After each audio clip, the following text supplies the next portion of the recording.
Oke, terus kita ada yang hidrogel, ada yang silver Ag. Kalau ada silver Ag seperti ini. Nah, selanjutnya ada kalsium alginat.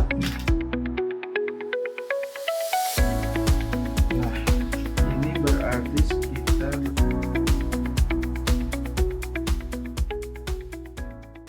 baik. Assalamualaikum warahmatullahi wabarakatuh. Salam sejahtera untuk kita semuanya. Perkenalkan, saya Yuswandi. Hari ini kita akan praktikum perawatan luka.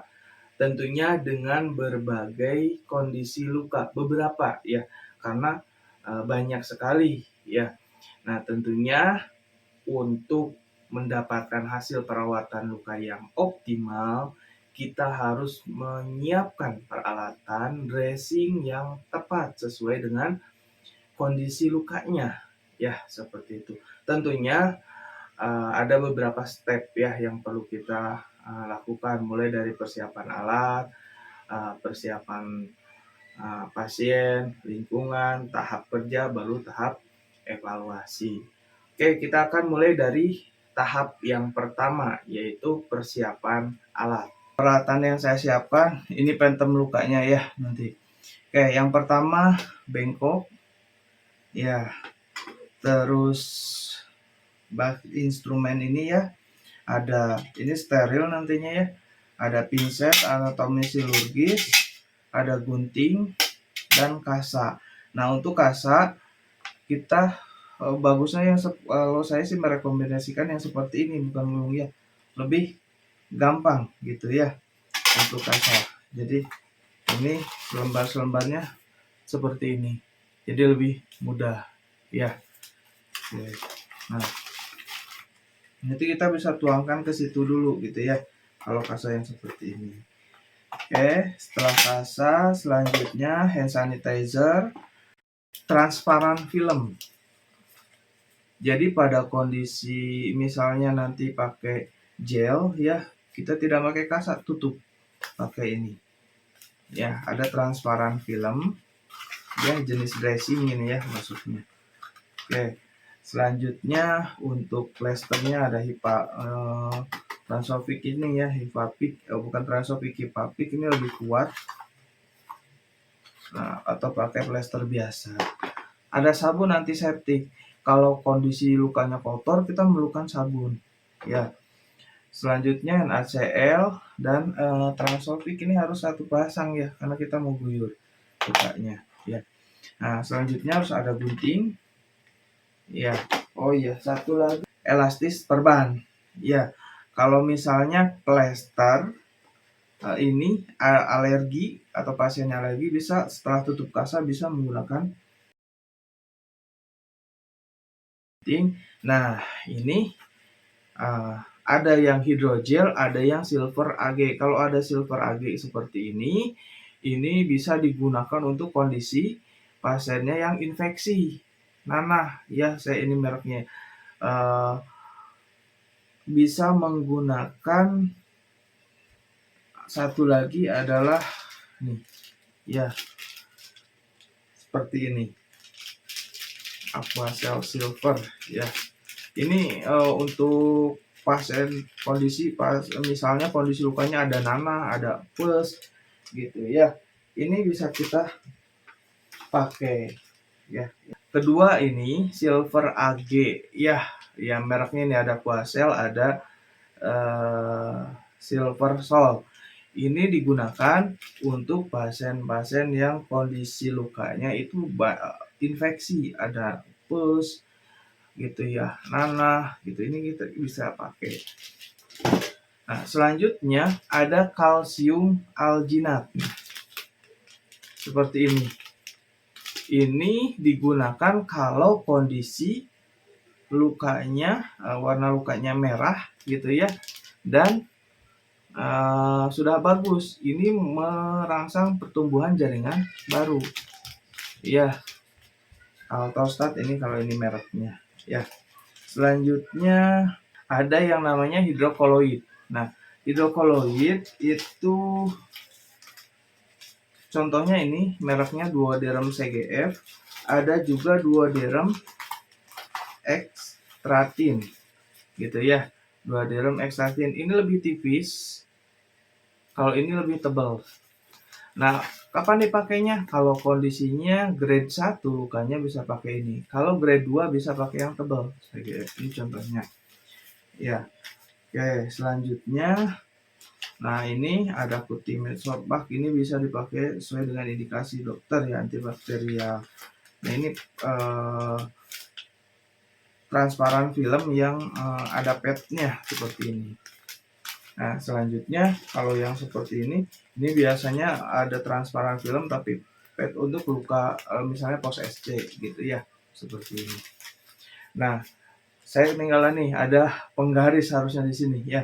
Ini ya kebetulan penggaris yang anak saya pakai ya, yang penting fungsinya gitu ya, garis. Selanjutnya, nah ini dressing pack. Kalau memang disediakan itu lebih enak kita ya. Ada di sini sudah ada kasa biasanya, ada pinsetnya sudah lengkap, ini steril di dalamnya. Nah jangan lupa handscoon. Nah handscoon kita siapkan 2, yang steril sama yang non steril. Selanjutnya ini ya underpad gitu ya, biasanya lebih enak pakai underpad. Kalau teman-teman misalnya tersedianya adalah perlak ya, dipersilahkan misalnya seperti ini menggunakan perlak. Tapi kalau untuk mencuci luka lebih enak menggunakan underpad, alasnya jadi nampung cairan nggak kemana-mana. Itu untuk persiapan alatnya. Oke.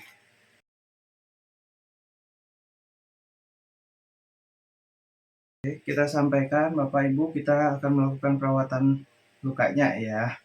Oke, yang pertama adalah cuci tangan ya. Kebetulan saya menggunakan hand sanitizer ya. Oke, kita cuci tangan dulu.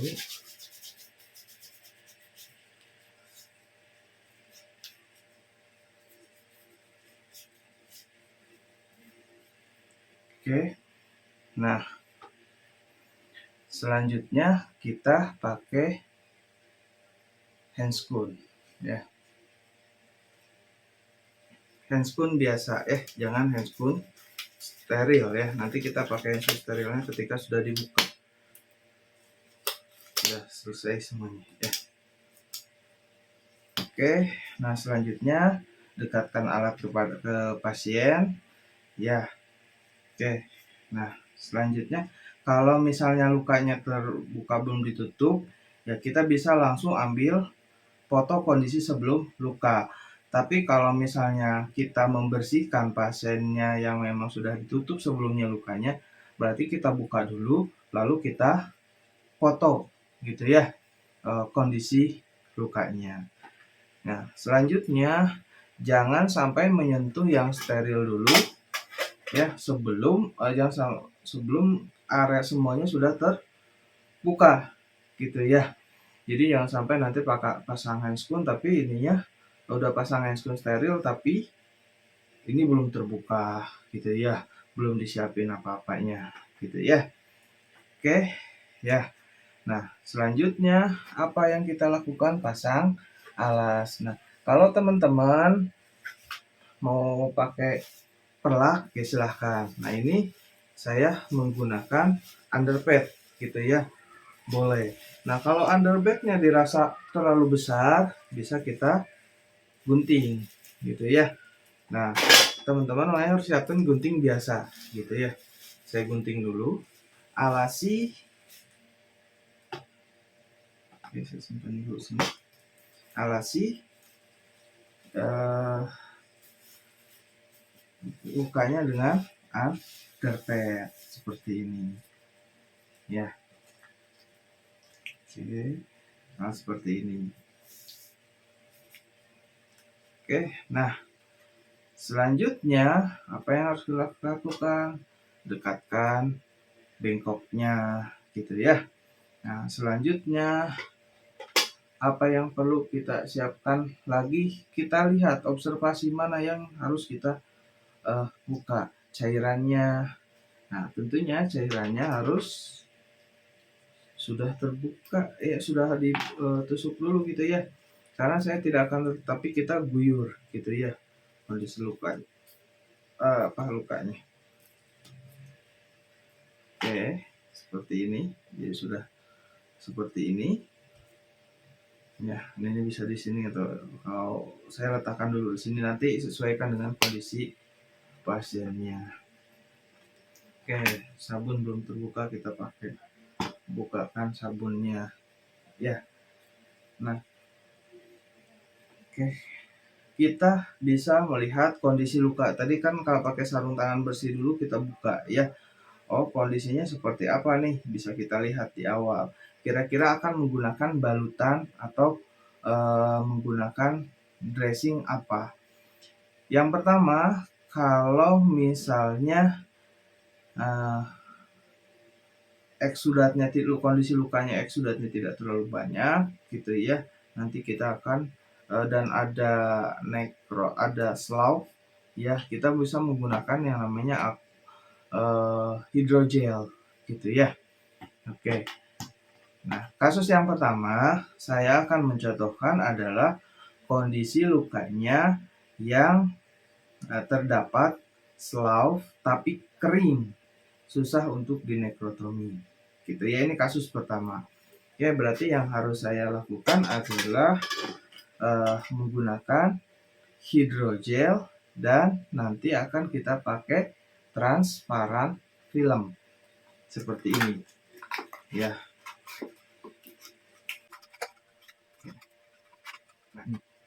Yang pertama kita membersihkan lukanya terlebih dahulu. Oke, sudah terbuka semuanya ya. Nah, ini saya nanti pakainya kasa yang seperti ini ya. Kalau sudah sedia seperti ini ya silahkan gitu ya.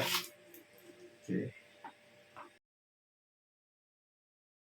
Saya siapkan misalnya 2. Oke, seperti ini.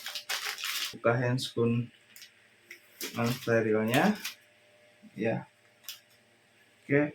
Nah, kita pasang handscoon steril. Nah, ini harusnya kan ada plastiknya ya. Saya contohkan ini adalah handscoon steril aja ya. Anggap karena ternyata kemarin stoknya sepertinya habis di lab ya.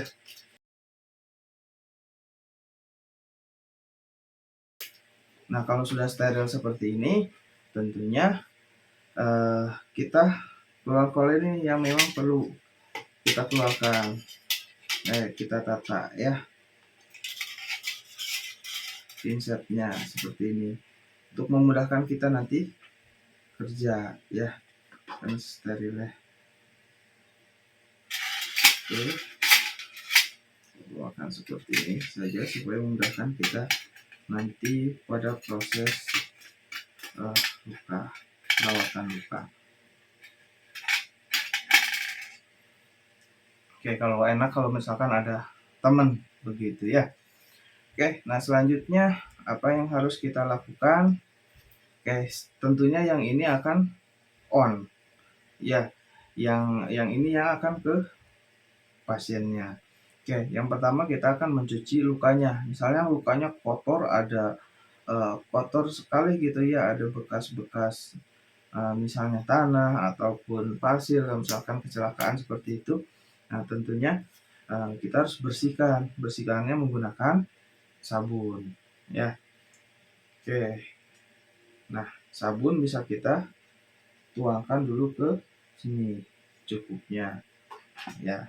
Oke, nah ini kan area yang akan kita pakai untuk kerja ya. Oke, nah selanjutnya adalah ya, ini yang terakhir untuk mencuci ya. Kita bisa basahi dulu lukanya, kita basahi ya, kita basahi kondisi lukanya seperti apa. Oke. Nah, selanjutnya ini masih steril ya.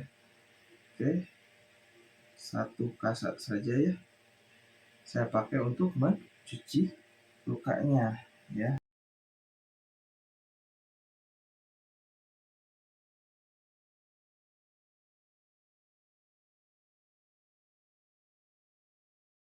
Selanjutnya adalah kita mengkaji lukanya.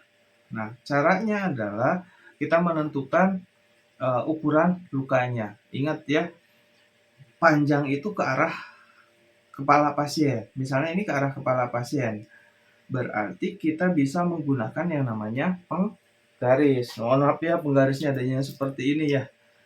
Oke, kita bisa ukur berapa panjangnya.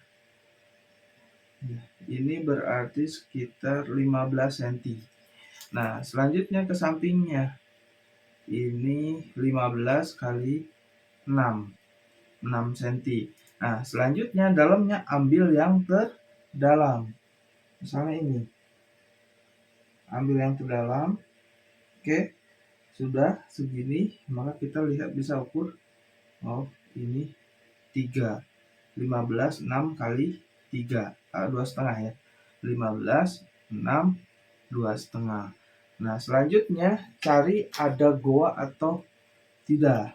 Nah, kalau gua kita cari ini ya, gua itu ini bekas kasanya. Kalau misalnya ada gua ke sini, tusuk ke dalam, terus ukur di mana. Nah, selanjutnya apa yang harus kita lakukan? Baru kita melihat kondisi lukanya. Jika ada foto, kita bisa mengulang fotonya. Ya, setelah dibersihkan, foto lagi. Nah, selanjutnya, seumpama kasusnya adalah di sini banyak slough yang mengering ya, slough warna kuning ataupun ada nekrotik warna kuning. Ya, maka yang harus kita lakukan adalah menggunakan yang namanya hidrogel. Hidrogel itu untuk melunakkan, disebutnya autolisis.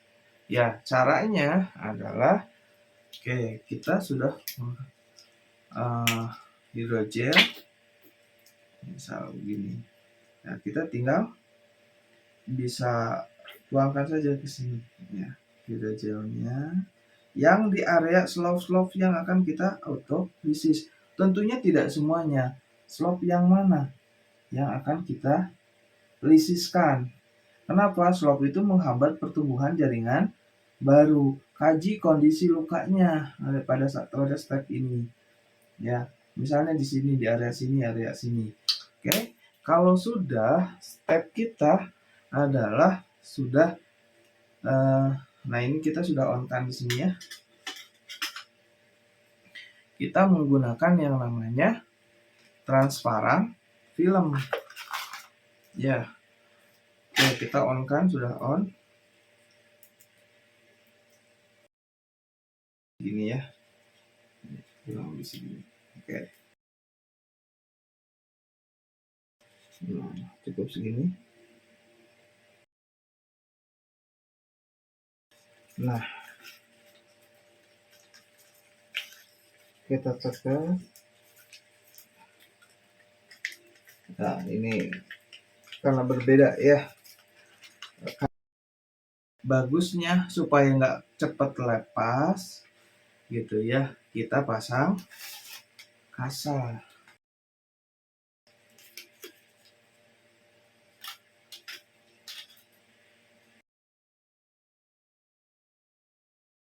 Plester. Dia alergi plester, termasuk saya ya, alergi plester dulu tuh. Kita bisa setelah kasa, jangan di plester, bisa langsung kita pakai yang namanya elastis perban. Oke, terus kita kancing ya di sininya. Oke, seperti ini. Itu kasus pertama dengan kalau dia ada slough dan keras gitu ya. Oke, kita akan lanjut ke kasus nomor 2.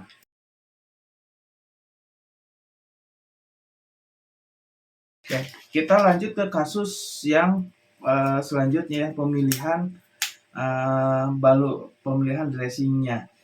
Jika kondisi pasiennya atau luka pasiennya itu bersih, tidak banyak eksudat dan warnanya merah, maka kita menunggu tumbuh jaringan baru. Nah, untuk mempercepatnya kita bisa menggunakan yang namanya ya ini kalsium alginat ya, kalsium alginat. Nah, ini kaltostat ya. Ini untuk mempercepat. Jadi kita buka, masukkan ini steril, kita tempel, terus kita tutup kasa. Nah,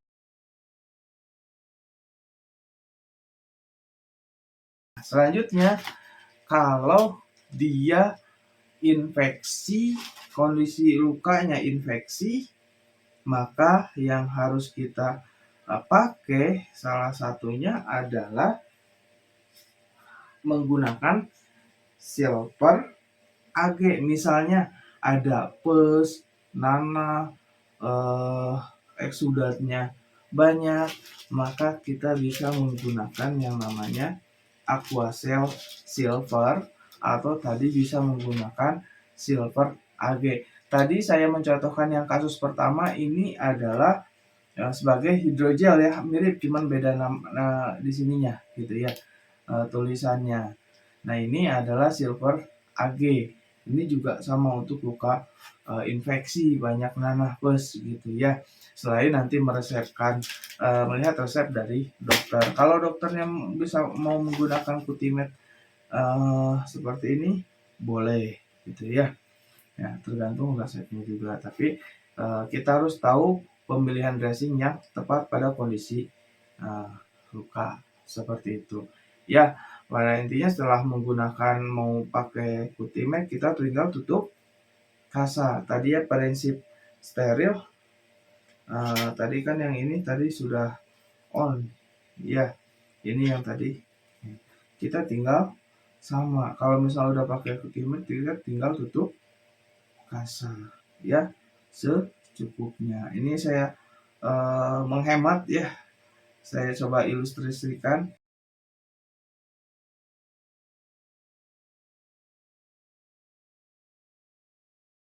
Selanjutnya Bapak ini sudah selesai perawatan lukanya. Saya catat gitu ya, bagaimana perasaannya. Oke, tanyakan kondisi pasiennya. Kalau sudah, baik, saya permisi dulu. Mungkin nanti saya kembali lagi ya Pak. Oke, sudah. Kita terminasi dokumentasi, buka sampiran ya. Terus dokumentasi cuci tangan belakang. Oke, seperti itu proses perawatan luka. Baik, teman-teman, seperti itu untuk praktikum wound care-nya. Pada praktikum ini lebih menekankan dressing yang dipakai sesuai atau tidak dengan kondisi lukanya gitu ya. Kalau sebelum-sebelumnya perawatan luka biasa, tapi saat ini teman-teman mulai mengenal dressing yang tepat. Pada tadi kondisinya ada slough pakai apa, kalau misalnya sudah granulasi, sudah merah pakai apa, kalau lukanya infeksi, ada nanah, ada pus seperti apa, terus cara mencucinya seperti apa. Oke, saya pikir seperti itu. Terima kasih, mudah-mudahan bermanfaat dan dipermudah segala kegiatan dan urusannya. Wassalamualaikum warahmatullahi wabarakatuh.